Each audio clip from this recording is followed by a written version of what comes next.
নমস্কার, হাই নিউজের সকল দর্শককে স্বাগত। আমি শ্রীপর্ণা রয়েছি আপনাদের সঙ্গে। সোমবারের ভয়াবহ দুর্ঘটনার পর মঙ্গলবার সচল হলো রেল পরিষেবা।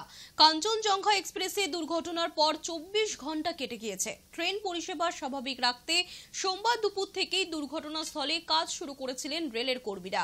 সন্ধ্যার পর আপ লাইন ধরে ইঞ্জিন চালিয়ে পরীক্ষা নিরীক্ষা করে দেখা হয়েছে। রেলের তরফে বিজ্ঞপ্তি দিয়ে জানানো হয়েছিল আপলাইন স্বাভাবিক করে তোলা হয়েছে, তবে সোমবার কোনো যাত্রীবাহী কিংবা মালগাড়ি ওই লাইনে চলেনি। দুর্ঘটনার স্মৃতিকে পেছনে ফেলে ফের ট্রেন ছুটল রাঙাপানি দিয়ে। আপলাইনে মঙ্গলবার সকালে কামাখ্যা গান্ধীধাম এক্সপ্রেসকে পার করানো হয়েছে। সোমবারের পর এই প্রথম কোনো যাত্রীবাহী ট্রেন দুর্ঘটনাস্থল পেরোলো।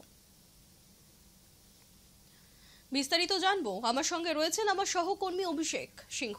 অভিষেক, দেখো শিবনা, জানিয়ে রাখবো দুর্ঘটনার স্মৃতিকে পেছনে ফেলে ফের কিন্তু ট্রেন ছুটলো রাঙাপানি দিয়ে। এবং তোমায় জানিয়ে রাখবো সোমবার ভয়াবহ কতদিন দুর্ঘটনার কথা কিন্তু সামনে এসেছিল। আমরা দেখতে পেয়েছি যে কতটা ভয়াবহ পরিস্থিতি হয়ে উঠেছিল। অনেকের মৃত্যুর খবর সামনে এসছে। তবে এবার কিন্তু মঙ্গলবার সকালে কামাখ্যা গান্ধীধাম এক্সপ্রেস ট্রেনটি কিন্তু চলাচল করবে সফলভাবে। সোমবার শিলিগুড়ির যে ফাঁসি দেওয়ার যে নিন্দুবাড়ি এলাকা রয়েছে সেখানে কিন্তু দুর্ঘটনার কবলে পড়ে কাঞ্চনজঙ্ঘা এক্সপ্রেস, এবং তারপর নতুন ভাবে কিন্তু এই যে ট্রেন চলাচল সেটা কিন্তু শুরু হলো। আমরা দেখতে পাচ্ছি যে বিভিন্ন জায়গায় মৃত্যুর খবর চোখের সার পরিবারগুলোতে। কলকাতারও দুজন কিন্তু সেই ঘটনায় মৃত্যু হয়েছে তাদের, এবং 40 জন বেশি তারা কিন্তু আহত। এবং তার মধ্যে থেকে সেই স্মৃতিকে পেছনে ফেলে আবারও ট্রেন চলাচল শুরু হলো এবং স্বাভাবিক যাত্রা কিন্তু শুরু হলো বলা হতে পারে। ধন্যবাদ অভিষেক। গতকাল দুর্ঘটনা এবং সেই দুর্ঘটনার পর মঙ্গলবার সকালে কিন্তু প্রথম সেখান থেকে এক্সপ্রেস ট্রেন ছাড়ল। আপ লাইন থেকে ছাড়া হলো কোন প্রথম যাত্রীবাহী ট্রেন।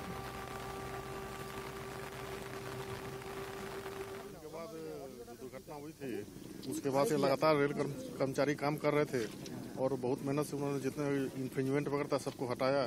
और जैसा कि आपने देखा था कि कल शाम को 6:30 बजे जो अप लाइन थी उसको फिट दिया गया था डीजल से चलने के लिए, और डीजल से बहुत सारी ट्रेनें आपने चलते हुए भी देखी होंगी। अभी सुबह में 7:30 बजे के आसपास में जो डाउन लाइन थी उसको भी फिट दे दिया गया, उससे इलेक्ट्रिक लोगों के साथ में ट्रेन चलेगी। और यह काम 24 घंटे के अंदर में कर दिया गया है। रेल कर्मचारियों ने बहुत मेहनत से काम किया है। डाउन लाइन से अभी तक जो डीजल पे चल रहा था तो इस पे काम उसी का काम शुरू किया जाएगा और 2-3-2.5 घंटे के अंदर में उसको पूरा कर दिया जाएगा। तो उसके बाद ये अपलाइन जो वो भी नॉर्मल फिट हो जाएगी।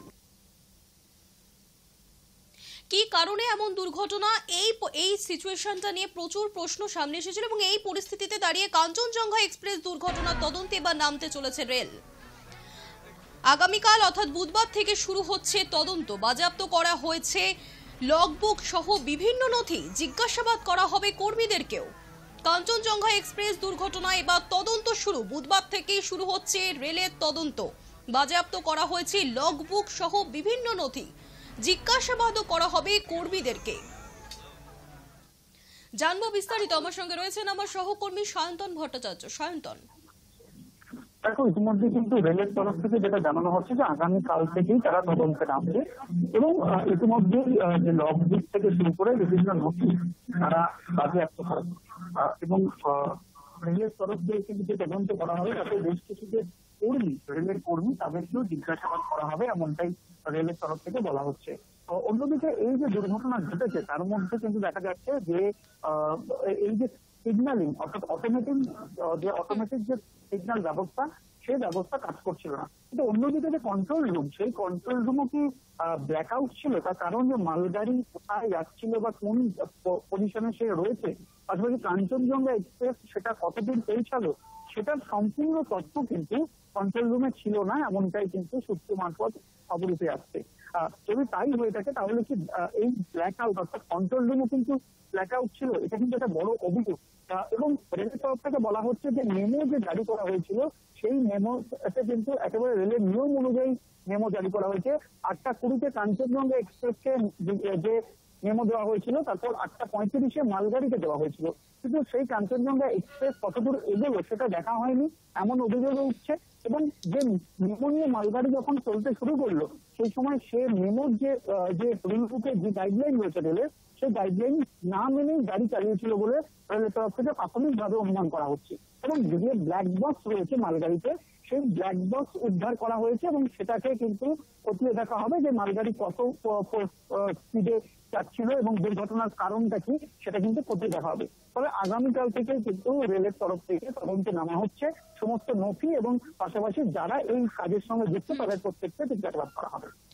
সায়ন্তন, আমরা গতকালই দেখেছিলাম পিটিআই সূত্রে বারবার দাবি করা হচ্ছিল সিগন্যালের কারণে এই দুর্ঘটনা ঘটে থাকতে পারে, তবে রেলের তরফ থেকে বারবার করে দায় চাপানো হচ্ছিল মালগাড়ির চালকের উপর, যিনি মৃত, অর্থাৎ মৃত চালকের উপর একটা দায় চাপানোর চেষ্টা। সেখান থেকে গতকাল অর্থাৎ বুধবার নতুন করে তদন্ত শুরু হতে চলেছে এই ঘটনার পেছনে। কি নতুন তথ্য উঠে আসতে পারে বলে মনে হচ্ছে তোমার? এখন নতুন তথ্য বলতে রেলের যে তরফ থেকে যেটা বলা হচ্ছে যে মালগাড়ির যে চালক, সেই চালককেই দায়ী করা হচ্ছে এবং তদন্তেও সেই দিকটাই উঠে আসবে এমনটাই মনে করা হচ্ছে। তার কারণ হচ্ছে যে মেমো যে দেওয়া হয়েছে, সেই মেমোর ছবি কিন্তু ইতিমধ্যে রেলের তরফ থেকে প্রকাশ করা হয়েছে। তাতে দেখা যাচ্ছে যে 8:20 কাঞ্চনজঙ্ঘা এক্সপ্রেসকে মেমো দেওয়া হয়েছে, 8:35 মালগাড়িকে মেমো দেওয়া হয়েছে। রেলের নিয়ম বলছে 15 মিনিট পর, অর্থাৎ 15 মিনিট একটা গাড়িকে মেমো দেওয়ার 15 মিনিট পর আরো একটি গাড়িকে কিন্তু মেমো দেওয়া যায় এবং সেই নিয়ম মেনেই স্টেশন মাস্টার তিনি মেমো দিয়েছিলেন এমনটাই তিনি দাবি করছেন। কিন্তু অন্যদিকে দেখতে হবে যে গাড়িটিকে মেমো প্রথম দেওয়া হয়েছিল সেই গাড়িটি এই 15 মিনিটে কত দূর তার অবস্থান রয়েছে সেটা কি দেখা হয়েছিল, সেই বিষয়টাও কিন্তু তদন্তে আসবে। কারণ যদি দেখা হয়ে থাকতো তাহলে এই মালগাড়ি কি করে অত দূর পৌঁছে গেল। যদি এই মালগাড়ি যদি মেমোর যে নিয়ম অর্থাৎ 10 কিলোমিটার প্রতি ঘন্টার স্পিডে এই মালগাড়ি যাওয়ার কথা, কিন্তু এত স্পিডে সে কেন গিয়েছিল এবং প্রতিটা সিগন্যালে 1 মিনিট করে, ন্যূনতম 1 মিনিট করে দাঁড়ানোর কথা, আদৌ কি সে দাঁড়িয়েছিল কিনা, সমস্ত বিষয়টাই কিন্তু তদন্তের আওতায় এবং তদন্তে পুরো বিষয়টা উঠে আসবে। কিন্তু প্রাথমিকভাবে যে মেমো জারি করা হয়েছে তাতে কিন্তু রেলের নিয়ম মেনেই মেমো দেওয়া হয়েছিল এমনটাই কিন্তু রেলের তরফ থেকে দাবি করা হচ্ছে এবং পুরো দোষটাই মালগাড়ির চালকের উপর দেওয়া হচ্ছে। এর পাশাপাশি কন্ট্রোল রুমের কোনো দোষ ছিল কিনা, কারণ কন্ট্রোল রুমের মধ্যে কোনো তথ্য ছিল না বলে অভিযোগ উঠছে। এই সমস্ত বিষয়গুলো কিন্তু তদন্তের আওতায় আসবে। আগামীকাল থেকে তদন্ত শুরু হবে। এরপর এই তদন্ত প্রক্রিয়া কিভাবে এগিয়ে নিয়ে যায় রেল তার দিকে প্রত্যেকে তাকিয়ে রয়েছে এবং স্টেশন মাস্টার থেকে সমস্ত কর্মীদের কিন্তু জিজ্ঞাসাবাদ করা হবে বলে রেলের তরফ থেকে জানানো হচ্ছে। ধন্যবাদ সায়ন্তন। বুধবার থেকে ফের তদন্ত, দুর্ঘটনার তদন্তে বা নামতে চলল রেল। আগামীকাল থেকে শুরু হচ্ছে তদন্ত। বাজেয়াপ্ত করা হয়েছে লগবুক সহ বিভিন্ন নথি, জিজ্ঞাসাবাদ করা হবে কর্মীদেরকেও।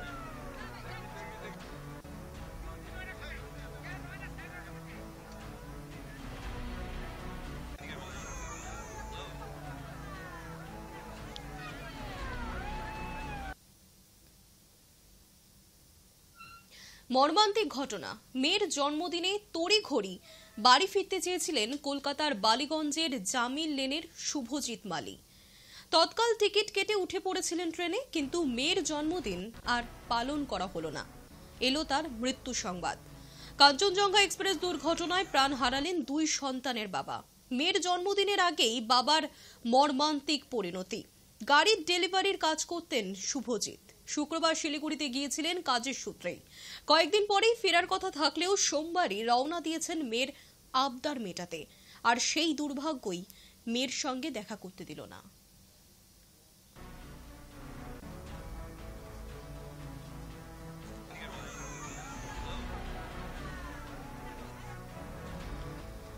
মেয়ের জন্মদিন পালন করতে তড়িঘড়ি বাড়ি ফিরতে চেয়েছিলেন কলকাতার বালিগঞ্জের জামিল লেনের শুভজিৎ মালি। বাড়ি ফেরা হলো না তার।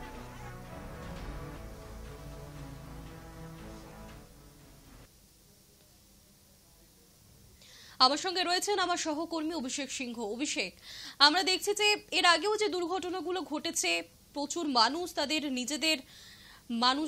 নিজেদের কাছের মানুষদেরকে হারিয়েছেন। এখানেও দেখা যাচ্ছে যে কলকাতার এক বাসিন্দা তিনিও মারা গিয়েছেন তার মেয়ের জন্মদিনে তড়িঘড়ি বাড়ি আসার ক্ষেত্রে। একদমই শিকন্যা, তুমি যেমনটা বললে তেমনটাই তোমায় শুনতেই আমি জানিয়ে রাখবো যে 17 নম্বর জামিল লেন গড়িয়াহাট বালিগঞ্জ এলাকা কলকাতার বাসিন্দা, তার মৃত্যু ঘটেছে। মেয়ের জন্মদিন পালন করতে তড়িঘড়ি বাড়ি ফিরতে চেয়েছিলেন কলকাতার বালিগঞ্জের শুভজিৎ মালিক, এবং যেটা জানা যাচ্ছে যে তৎকাল টিকিট কেটে উঠে পড়েছিলেন ট্রেনে, কিন্তু মেয়ের জন্মদিন আর পালন করা হলো না। এলো তার বাড়িতে তার মৃত্যু সংবাদ। কাঞ্চনজঙ্ঘা এক্সপ্রেসের দুর্ঘটনায় প্রাণ হারালেন দুই সন্তানের বাবা। আর মেয়ের জন্মদিনে আজই বাবার মর্মান্তিক পরিণতি। গোটা পরিবারে কিন্তু শোকের ছায়া, এবং গাড়ির ডেলিভারি কাজ করছেন এই শুভজিৎ বাবু। শুক্রবার শিলিগুড়িতে গেছিলেন তিনি কাজের চলছেন, কয়েকদিন পর ফেরার কথা থাকলেও সোমবার তিনি রওনা দেন মেয়ের আবদার মেটানোর জন্য, মেয়ের খুশির জন্য। কিন্তু আর এই দুর্ভাগ্য তার যে তার মেয়ের জন্মদিন আর পালন করা হলো না, গোটা পরিবারে এখন শোকের ছায়া রয়েছে। শিবন, ধন্যবাদ অভিষেক।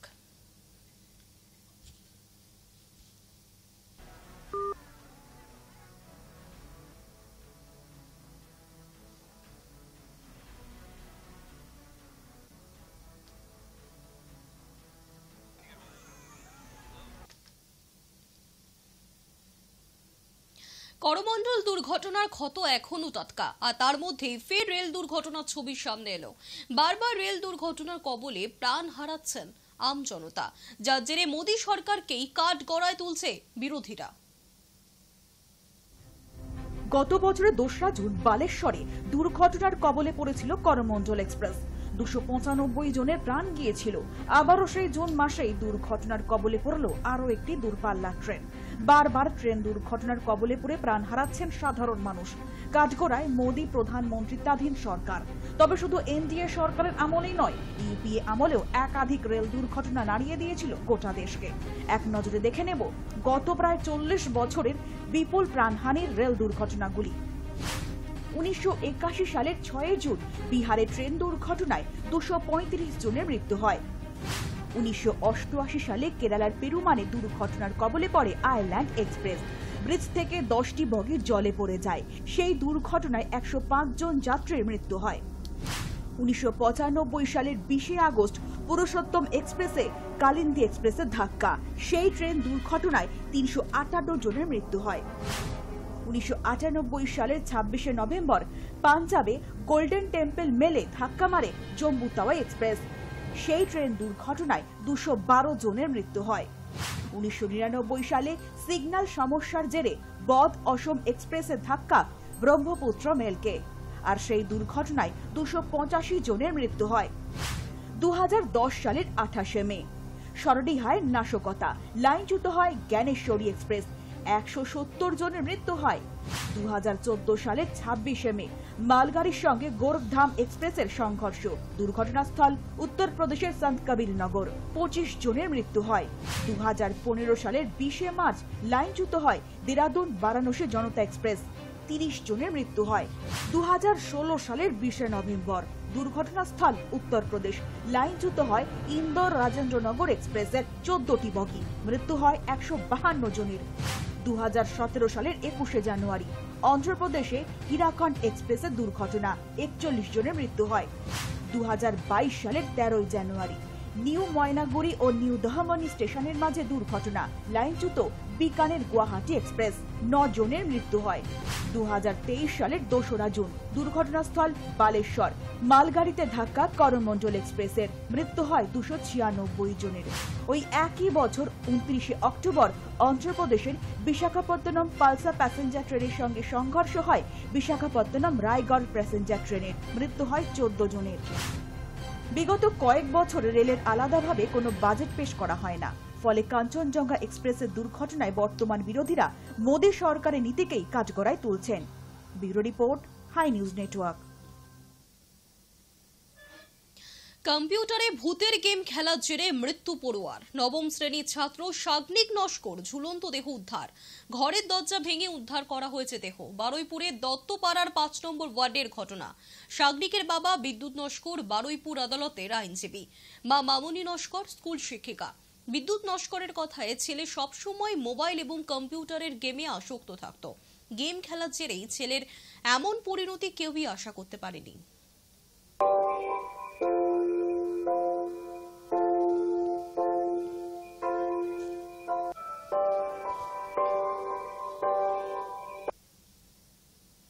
এলাকাতে আদৌ আইসিডিএস সেন্টারের কোনো ঘরই নেই, কিন্তু সংস্কারের টাকা আসছে।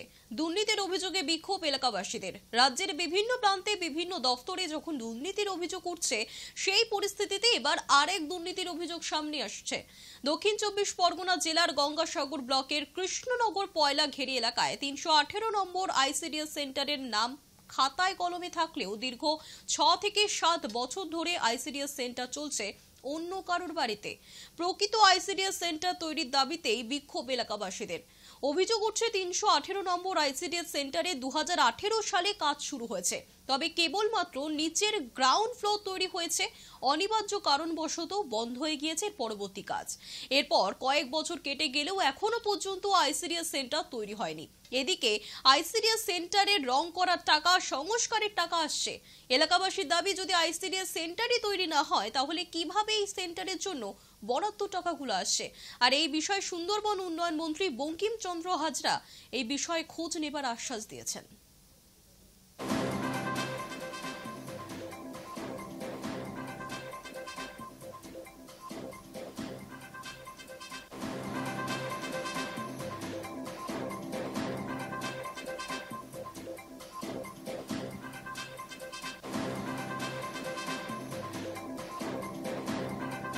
সাল থেকে স্কুল এখানে মানে হয়েছিল, কিন্তু এখনো কমপ্লিট হয়নি। কিন্তু সব কিছু টাকা পয়সা সব এসছে, কিন্তু আমরা জানতে পারিনি এখনো পর্যন্ত স্কুল এখন হচ্ছে না। এখানে এইরকম সেই রকম পড়ে আছে। স্কুলের টাকা এসছে, রং করার টাকা এসছে, তাও আমরা জানি না। সংস্থার টাকা এসছে, আমফানের টাকা এসছে, কিন্তু ঘর রিপেয়ারিং হয়েছে বলে এটা হয়েছে, কিন্তু এখনো স্কুল সম্পূর্ণ হয়নি। আপনি যেটা আমাকে বললেন, এই বিষয়টা আমি কিন্তু আমার নলেজে নেই, তবে আমি আপনাকে দায়িত্ব নিয়ে বলতে পারি, আজকেরই যেহেতু অফিসিয়াল দপ্তরগুলো খোলা হচ্ছে, ছুটি ছিল, আপনি তো জানেন নির্বাচন 6 তারিখে তার বিভাগে উঠেছে। আজকে বিডিও সাহেবের সঙ্গে বিকাল 3:30 একটা মিটিং আছে, তো সেই জন্য বিডিও সাহেবের সাথে এই ব্যাপারটা নিশ্চয়ই আমি আলোচনা করব এবং সিডিপিও সাহেবের সাথেও এই বিষয়টা আলোচনা করে যাতে যথাযথভাবে এই ব্যবস্থাটা নেওয়া যায় আমি দেখছি। গরম বাড়তেই সুন্দরবনে দেখা দিচ্ছে বিষধর সব সাপের উপদ্রব। আতঙ্কিত এতে এলাকাবাসী।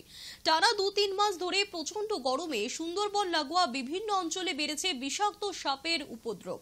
গরমের মধ্যে তাদের নিজের আস্তানা ছেড়ে লোকালয়ে ঢুকতে শুরু করেছে। উত্তর 24 পরগনার বসিরহাটের হিঙ্গলগঞ্জ ব্লকের বেশ কয়েকটি জায়গায় প্রায়শই বিষাক্ত সাপ চোখে পড়ছে। হিঙ্গলগঞ্জের এক মৎস্যজীবী জালে 4 ফুট লম্বা একটি বিষাক্ত কেউটে সাপ ধরা পড়েছে, যা নিয়ে রীতিমতো চাঞ্চল্য ছড়াচ্ছে এলাকায়। বন দপ্তরের কর্মীরা সাপটি উদ্ধার করলেও গ্রামবাসীদের কথায় বিষাক্ত সাপ চোখে পড়লেও বন দপ্তরে খবর দেওয়ার পরও কোনো সুরাহা পান না তারা। আমার এক দাদার আঠলে বিশাল পরিমাণের একটা কেউটে সাপ পড়েছে। আর আমরা তো গরমে এমনি রাত এমনি ঘুরি, আর এই আতঙ্কে রয়েছি একটু। এরকম সাপ তো সচরাচর দেখা যায় না, আর খুবই ভয়েতে আছি আমরা। বন দপ্তরে আমরা ফোন করেছিলাম, বন দপ্তর বললো আমরা আসছি, আবার কখনো আসবে না বললো। এই গরমের অত্যাচারে মানুষ তো অতিষ্ঠ হয়ে যাচ্ছে, সাপেরাও মাটির তলায় থাকতে পারছে না, তাই বিভিন্ন মৎস্যজীবীর জালে পড়ছে সাপ এবং রাস্তা দিয়ে চলাচল করছে, মানুষের জীবন বিপর্যয় হতে যাচ্ছে। মৎস্যজীবীদের পক্ষ থেকে বন দপ্তরে সংবাদ দিয়েছে, ওরা নিজেরাই বলছে যে আপনারা বনের যে ছেড়ে দিয়ে আসেন, কিন্তু এরকম বিষাক্ত সাপ নিয়ে খেলা করা অত সহজ তাদের কাছে। বিলম্বে যাতে সাপটা বন দপ্তর নিয়ে যায় ওনাদের কাছ থেকে, মৎস্যজীবীদের কাছ থেকে, এই কামনাটাই করছে। মুর্শিদাবাদ জেলার সাগরদিঘিতে গড়ে উঠেছে তাপ বিদ্যুৎ কেন্দ্র, অথচ সাগরদিঘির বাসিন্দারাই বিদ্যুৎ পাচ্ছেন না। বিদ্যুতের সমস্যায় ভুগছে সাগরদিঘি এলাকাবাসীরা। যখন বিদ্যুৎ থাকে তখন ভোল্টেজ থাকে না। সাগরদিঘির কবিলপুর এলাকায় রাস্তা অবরোধ করে যার জেরে বিক্ষোভ দেখালো গ্রামবাসীরা। তাদের অভিযোগ, দিনের বেশিরভাগ সময় বিদ্যুৎ থাকে না, যেটুকু সময় বিদ্যুৎ থাকে সেই সময় ভোল্টেজ থাকে না। সামান্য ঝড় বৃষ্টিতে কারেন্ট চলে যায়। বিদ্যুৎ দপ্তরে জানিয়েও এর কোনো সুরাহা পাওয়া যায়নি। এই কারণেই সাগরদিঘির কাবিলপুর এলাকায় বিক্ষোভ দেখালো গ্রামবাসীরা। আজকে আমাদের জীবনে সত্যতার আলো বলায় আর আমাদের জীবনে প্রয়োজন বলেন, সেটা হচ্ছে ইলেকট্রিকের মতো গুরুত্বপূর্ণ জিনিস আমাদের জীবন থেকে দূরে সরে যাচ্ছে। দিনের পর দিন দেখতে পাচ্ছি যখন আমরা রাতে ঘুমোতে যাব ঠিক সেই মুহূর্তে ইলেকট্রিকটা পালিয়ে যাচ্ছে। আমাদের দুধের বাচ্চাগুলো ইলেকট্রিকের অভাবে ম্রিয়মাণ অবস্থা। আমাদের প্রত্যেকের বাড়িতে বয়স্ক বাবা মা আছে, আমাদের প্রত্যেকের বাড়িতে ইলেকট্রিক যে সরঞ্জাম আছে সেগুলো অত্যাবশ্যকীয়। সেই বিষয়গুলো ইলেকট্রিক ছাড়া কিন্তু কখনো চলে না। তাই ইলেকট্রিকের মতো বিষয় আজকে দিনের পর দিন উদ্দেশ্য প্রণোদিতভাবে ইলেকট্রিককে অফ রাখা হচ্ছে। তাই আমরা দীর্ঘদিন যাবৎ আবেদন নিবেদন বিনয়ের সঙ্গে আমরা জানাচ্ছি অফিসে, কিন্তু কোনো কাজ হচ্ছে না। এটা পার্টিকুলারভাবে আমাদের নির্দিষ্ট 8-9 কিলোমিটার এলাকা, এই নির্দিষ্ট এলাকাতে সমস্যাটা হচ্ছে। সাগরদিঘি যে এসএস আছেন, সাগরদিঘি যে অফিস আছেন, যারা প্লটে কাজ করেন তাদেরকে আমরা হুঁশিয়ারি দিচ্ছি যে যতক্ষণ পর্যন্ত সমস্যার সমাধান না হবে ততক্ষণ আন্দোলনের তীব্রতা বাড়বে। ছাতনার কাকুরে মাটিতে ফলছে Chiang Mai red ivory, apple mango এবং ব্যানানা ম্যাঙ্গো। এই ধরনের আমের প্রজাতি বাঁকুড়ার কাকুরে সামন্তভূম ছাতনায় উৎপাদিত হতে পারে এমন কল্পনাতেও ছিল না কারোর। রাজ্য সরকার পরিকল্পিত 7টি প্রকল্প রয়েছে ছাতনায়। এই 7 প্রকল্পের মধ্যে একটি হলো ছাতনা 2 নম্বর গ্রাম পঞ্চায়েতের জনার্দনপুরের মাটির সৃষ্টি প্রকল্প। আর এই প্রকল্পের অন্তর্গত এই পরীক্ষামূলক কর্মসূচি। কৃষ্ণনগর থেকে বিদেশি আম চারা নিয়ে এসে টবে বসানোর পর মিরাক্কেলের মতোই 4টি আমের চারাই দিয়েছে সুন্দর ফলন। 600 থেকে 650 গ্রামের আপেল ম্যাঙ্গো, 800 থেকে 900 গ্রামের রেড আইভেরি। পরবর্তীকালে এই চারা বাঁকুড়া চাষিদের মধ্যে ছড়িয়ে দেওয়ার পরিকল্পনা রয়েছে। এতদিন শুধুমাত্রই আম্রপালি চাষেই জোর দেওয়া হতো এই এলাকাতেই, তবে বর্তমানে অন্যান্য আরো আম চাষে দ্রুত গতিতে এগিয়ে চলছে বাঁকুড়া। এটা আমরা জনার্দনপুর মাটির সৃষ্টি প্রকল্প, যেটা পশ্চিমবঙ্গ সরকার আমাদের মাননীয় মুখ্যমন্ত্রীর একটা স্বপ্নের প্রকল্প, মাটির সৃষ্টি প্রকল্প মমতা বন্দ্যোপাধ্যায়ের। উনি আমাদের ছাতনা ব্লকে 7টা প্রকল্প আছে আমাদের, তার মধ্যে আমরা জনার্দনপুর মাটির সৃষ্টি প্রকল্প এই আম গাছের চারাগুলো 2 বছর আগে আমরা কৃষ্ণনগর থেকে কিনে এনেছিলাম। এই জন্যই এনেছিলাম যে আমরা এখানে একটা ভালো নার্সারি করার উদ্দেশ্য আছে। নার্সারি করতে গেলে একটা মাদার গাছ কেমন তৈরি করতে হবে, সে মাদার গাছ হিসেবে আমরা এগুলো দেখছেন আমরা টবের ভিতর গাছগুলো লাগিয়েছি। এবং 4টে ভ্যারাইটি, আপাতত 4টাই আমাদের থাই ভ্যারাইটি আছে। আমাদের চিয়াংমাই আছে, আপেল ম্যাঙ্গো আছে, রেড আইভরি আছে, ব্যানানা ম্যাঙ্গো আছে।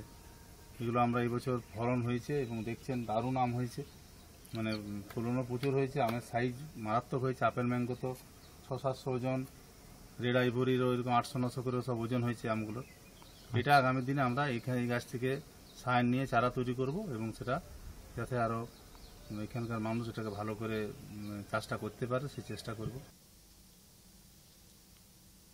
নিউজ টুডে এখনকার মতো এই পর্যন্তই।